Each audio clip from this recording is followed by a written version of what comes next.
Senhoras e senhores deputados, muito boa tarde.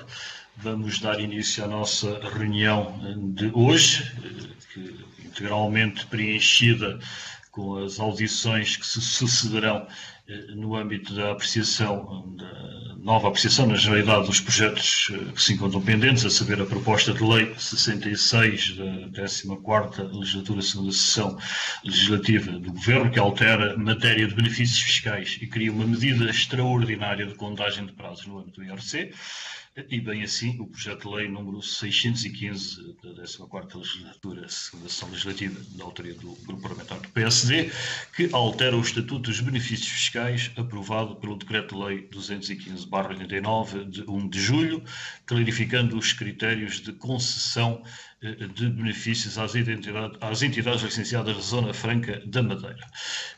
Conosco, e para iniciar esta audição, encontra-se virtualmente também a Associação Portuguesa de Fundos de Investimento de Pensões e Patrimónios, representada pelo seu presidente, Dr. João Pratas, que cumprimento, e nos termos que estão acordados e que se prendem com a tramitação de diplomas na especialidade, tal como aquela que vamos iniciar, darei a palavra aos senhoras e senhores deputados, representantes dos respectivos grupos parlamentares, que para o efeito se inscrevam, e dá-lo-ei por 3 minutos a cada grupo parlamentar, e após o que darei a palavra à Associação Portuguesa de Fundos de Investimentos para responder às questões que forem suscitadas nas intervenções das senhoras e senhores deputados. Assim sendo, inicio dando a palavra à senhora deputada Vera Brás, do Grupo Parlamentar do Partido Socialista, que cumprimento e a quem de imediato entrego a palavra. Senhora deputada, 3 minutos, faça favor. Muito obrigada, Sr. Presidente. Começo por cumprimentar naturalmente o Dr. João Pratas, penso que também estará acompanhado por colegas da direção e, portanto, por representarem aqui a Associação Portuguesa de Fundos de Investimento, Pensões e Patrimónios. Agradecer-vos desde já o vosso contributo para este processo, com implicações no Estatuto dos Benefícios Fiscais, portanto, fazendo aqui apenas uma pequena introdução à análise deste sistema de benefícios fiscais, que tem sido um importante instrumento na persecução de políticas que permitam atingir determinados objetivos, que sejam eles economicamente ou socialmente relevantes. Portanto, ele faz parte de um processo que o Governo iniciou com a constituição de um grupo de trabalho que identificasse os vários benefícios existentes atualmente, com vista à sua análise, à sua reorganização, porém também são vastos, é um sistema bastante complexo e, portanto, neste momento aquilo que está a ser feito e que se pretende é, perante a caducidade, nomeadamente passado 31 de dezembro de 2020 e a 31 de março de 2021, a caducidade de determinados benefícios, portanto, exigiam aqui já uma atuação mais rápida, mais eficiente e uma análise mais pormenorizada destes mesmos benefícios. O Governo apresentou aqui a proposta de lei com as suas sugestões em termos de prorrogação ou aqueles que não deveriam ter continuidade e, portanto, aquilo que esperamos ouvir da vossa parte é precisamente os vossos contributos para este processo, para estes benefícios que estão neste momento em causa e que estão em análise e ouvir da vossa parte quais é que são as vossas opiniões e qual é que deve ser o caminho que deverá ser seguido. Muito obrigada.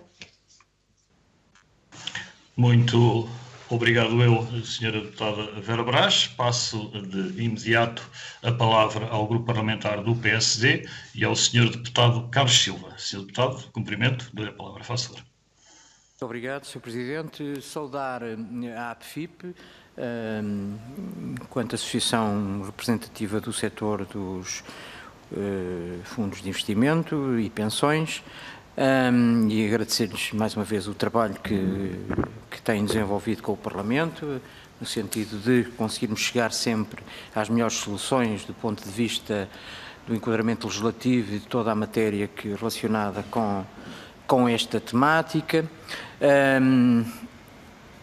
Relativamente à PPL que temos em mãos, ou seja, o regime o enquadramento tributário destes instrumentos financeiros no campo do Estatuto dos Benefícios Fiscais. A pergunta que lhes coloco é se, do ponto de vista daquilo que é proposto, se sentem confortáveis, se vê enquadramento para aquilo que são o regime de tributação dos organismos de investimento coletivo, se dessa forma, portanto, entendem que este processo legislativo poderá levar a que não fique colocado em causa os investimentos que são feitos pelas entidades, pelos ofertadores, eventualmente não se terá colocada também em causa a confiança quando se subscreve um determinado investimento, tendo em consideração até que, portanto, a partir de 31 de março, o enquadramento tributário destes instrumentos se terminará. E nessa circunstância, portanto, esta é uma primeira pergunta que lhe deixo. Se vê em forma de o Parlamento poder antecipar esta situação e alterar o enquadramento que assim está definido, se relativamente ao fim deste benefício fiscal neste tipo de instrumentos, se entendem qual o fundamento do Governo para esta solução, ou se eventualmente não passará de um lapso relativamente à forma como este tema está a ser tratado, até porque em legislação anterior estava previsto o seu devido enquadramento a um prazo médio de, penso que na ordem dos 3 a 4 anos. Aconteceu que até agora não foram desenvolvidos trabalhos nesse sentido, ou pelo menos não sei se eventualmente tem informação sobre isso, pelo menos o Parlamento não tem, e nessa circunstância, portanto, como é que estão a ver a aplicação deste regime, portanto, que tanto pode vir a prejudicar este tipo de investimentos e, naturalmente, também do ponto de vista da receita do Estado. Parece-me que esse é um tema demasiado importante para não ser abordado.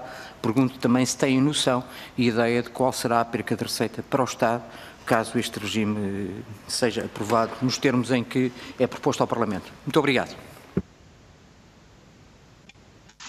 Muito obrigado, Sr. Deputado Carlos Silva. Agradeço as questões colocadas e dou de imediato também para cumprimentar ou colocar as questões que bem entender o Sr. Deputado Duarte Alves, do Grupo Parlamentar do PCP. Faça-o, Sr. Deputado. Muito obrigado, Sr. Presidente. Queria começar por cumprimentar a Associação Portuguesa de Fundos de Investimento, Pensões e Património.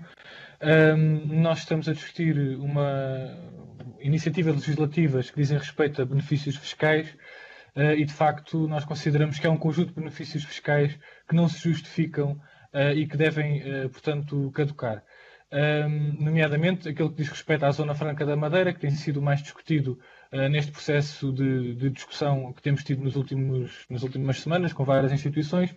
Eu, pelo que percebi, as preocupações da vossa associação não é tanto com este aspecto, mas com outros aspectos que estão presentes nas duas iniciativas e, portanto, aquilo que gostaríamos era de ouvir as vossas preocupações para tê-las em conta também na nossa intervenção e, no fundo, saber qual a posição da associação da APFIP relativamente aos vários benefícios fiscais que se pretende aqui caducar e é nesse sentido que gostaríamos de ouvir a vossa opinião. Muito obrigado. Muito obrigado, Sr. Deputado Duarte Alves. Tenho inscrita também a Sra. Deputada Cecília Meireles, do Grupo Parlamentar do CDS-PP, que cumprimento e a quem de imediato concedo a palavra. Sra. Deputada, faça favor. Muito obrigada, Sr. Presidente. Eu queria começar por cumprimentá-la e cumprimentar a Associação Portuguesa de Fundos de Investimento, de Pensões e Património, cuja audição, aliás, o CDS pediu no âmbito do debate na especialidade desta proposta de lei. E eu gostava de começar por dizer, como enquadramento geral, que, estando a discutir benefícios fiscais, do ponto de vista do CDS, sempre pareceu que apenas se pode estudar e ponderar o fim de alguns benefícios fiscais se isso for no sentido de simplificar todo o sistema fiscal e no sentido de baixar a taxa geral dos impostos. Ou seja, parece-nos que não faz sentido nenhum, num sistema fiscal empresarial como nós temos, que já é pouco competitivo, muito pouco competitivo do ponto de vista global, não faz sentido nenhum estar a terminar benefícios fiscais sem que a isso corresponda uma simplificação e uma baixa da taxa de imposto, que aliás é necessária em qualquer circunstância. Se se fizer apenas o fim de alguns benefícios fiscais, aquilo que se está a encontrar é uma desculpa para ir buscar mais receita para o Estado, ponto final, parágrafo, e isso do nosso ponto de vista não é aceitável, tanto mais que a nossa fiscalidade empresarial, como disse, já é bastante pouco competitiva. Em segundo lugar, aquilo que gostava de entender, e porque, tanto quanto consegui compreender, os benefícios fiscais que dizem respeito a alguns organismos de investimento coletivo estão entre aqueles que caducarão no fim deste mês de março, portanto estamos já aqui em cima do acontecimento, por assim dizer. Eu gostava de saber quais são as consequências para o vosso setor da caducidade daqui a 15 dias destes benefícios fiscais, o que é que isso significará em termos de perda de investimento, e depois gostava de perceber, porque aquilo que estava previsto era que fosse feito um estudo sobre esta matéria e que se avançasse para outra fiscalidade ou que se estabilizasse nesta que existe. Eu gostava de saber se o Governo fez esse trabalho de casa e fez esse estudo, e se aquilo que está aqui a apresentar é pura e simplesmente a conclusão de que estes benefícios não fazem sentido, porque isso a ser verdade, nós desconhecemos qualquer estudo e, pelo contrário, aquilo que parece é que foi feita uma revisão da fiscalidade dos organismos de investimento coletivo há cerca de 5 anos e aquilo que nos parece é que se avançou num sentido que não faz sentido agora estar a recuar. Portanto, eu gostava de ouvir a vossa opinião sobre esta matéria. Muito obrigada. Muito obrigado, Sra. Deputada. Não registro mais nenhum pedido de palavra, pelo que, renovando os meus cumprimentos à Associação Portuguesa de Fundos de Investimentos, Pensões e Patrimónios, cumprimentando o seu Presidente, o Sr. Dr. João Pratas, e que, como há pouco referi, creio que se encontra acompanhado, segundo informação dos serviços, do Sr. Engenheiro Frederico Arruda Moreira, da direção igualmente, os Srs. Dr. Miguel Batista e a Dra. Marta Peçanha.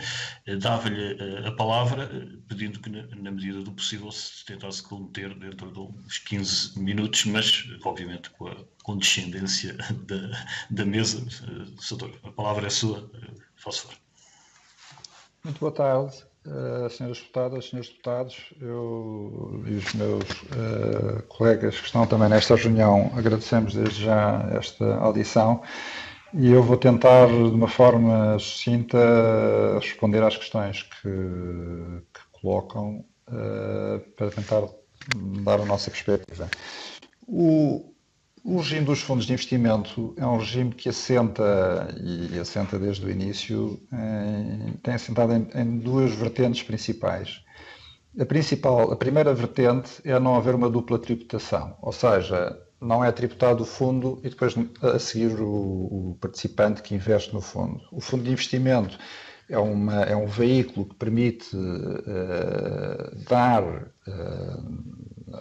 a muitos participantes uma gestão qualificada e profissional para fazer determinados investimentos e, portanto, o objetivo é que este veículo não leve a uma dupla tributação, é uma coisa neutral.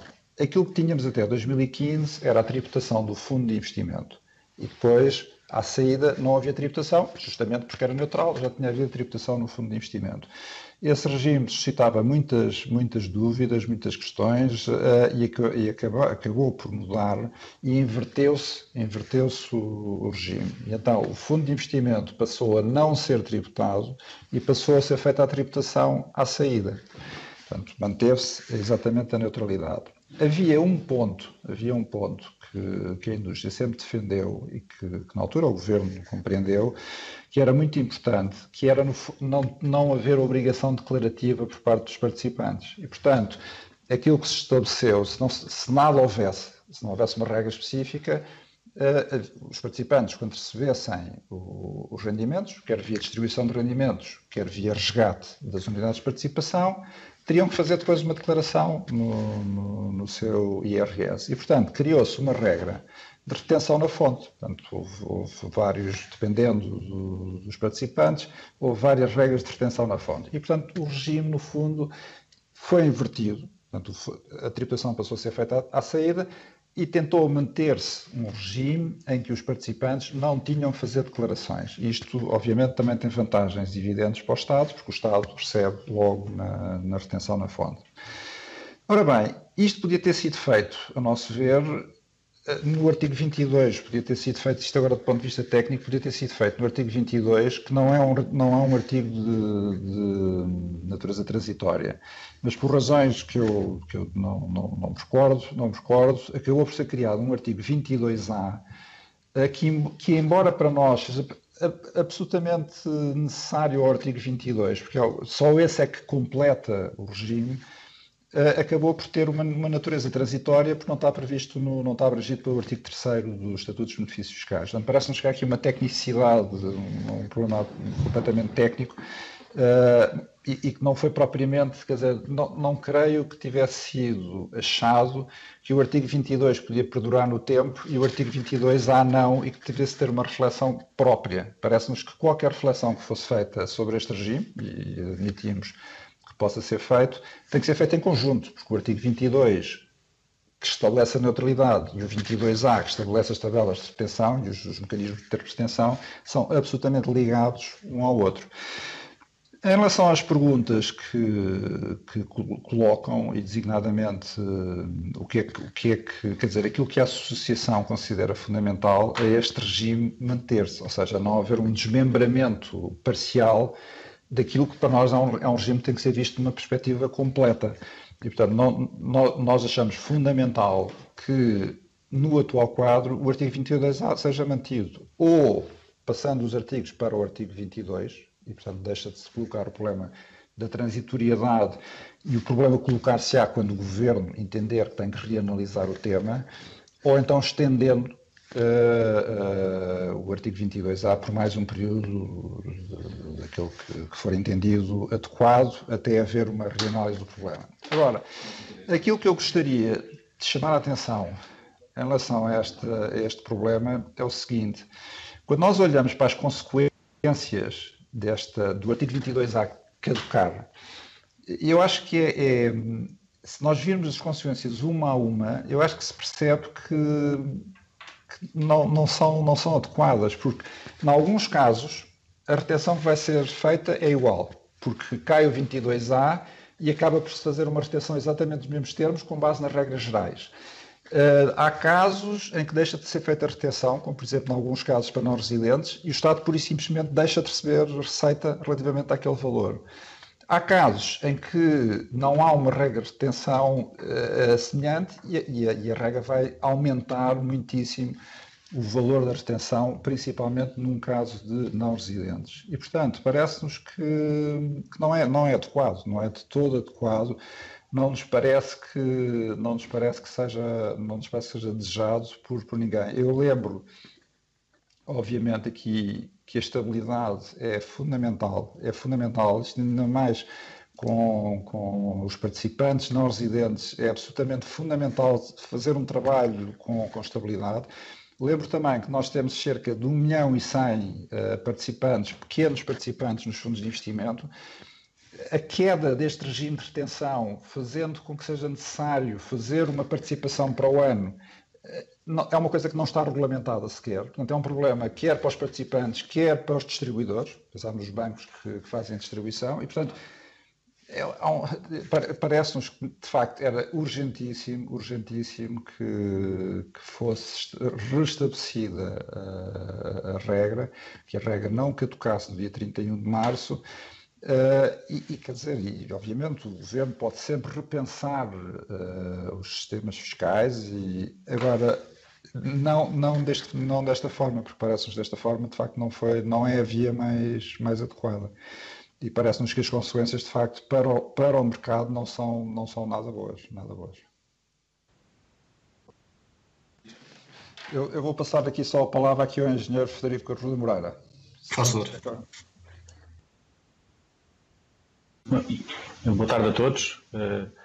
Agradecer esta audição. Eu só queria aqui acrescentar um bocadinho também naquilo que o Presidente da AFIP, o João Pratas, mencionou, que era o seguinte, só apenas 2 pontos. O primeiro era que o impacto destas declarações, ou seja, este impacto burocrático, é um impacto também para o Estado, ou seja, é para a população em geral, é para o pequeno forrador. Estamos a falar de 1.100.000 pessoas, e vai ter um impacto dessas 1.100.000 pessoas para os distribuidores e para o próprio Estado.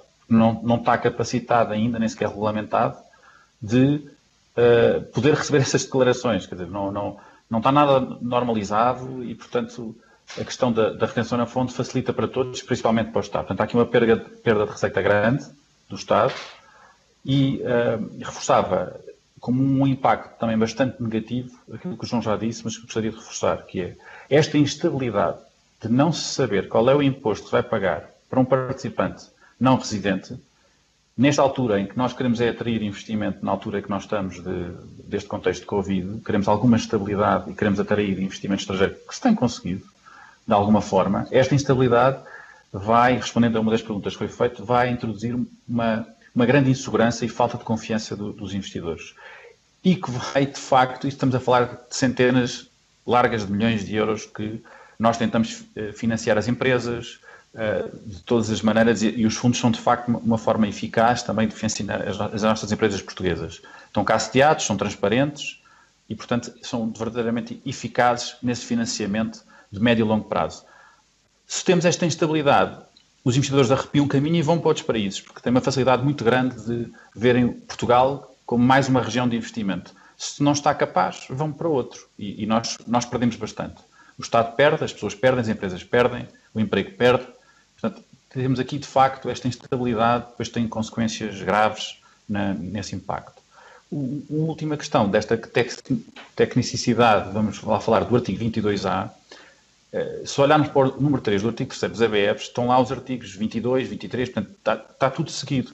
Portanto, parece que é um lapso, o 22 não lá está. Portanto, há uma terceira hipótese, que é apenas acrescentar o 22A aos artigos estruturantes do número 3 do artigo 3º, que é e nós pensamos que seria fundamental, porque temos um regime dos OICs com dois pés, que é o 22 e o 22A, um não existe sem o outro de forma eficaz, e, portanto, um não pode ser estruturante e o outro não ser estruturante, ou vice-versa, quer dizer. Mas, acima de tudo, aqui exprimir e passar aqui um bocadinho a mensagem de que é muito gravoso para o mercado, e, como sabem, o mercado deste tipo de investimento vive de confiança, é muito gravoso, mas mesmo muito gravoso, esta instabilidade. Portanto, pediríamos esta revisão do artigo 22A e que fosse reposto nos artigos estruturantes, porque pensámos, como o João já tinha referido, é uma tecnicidade que ficou por lapso, não estar lá. Porque não faz sentido um não existir sem o outro. Era só este pequeno acrescente que queria dar.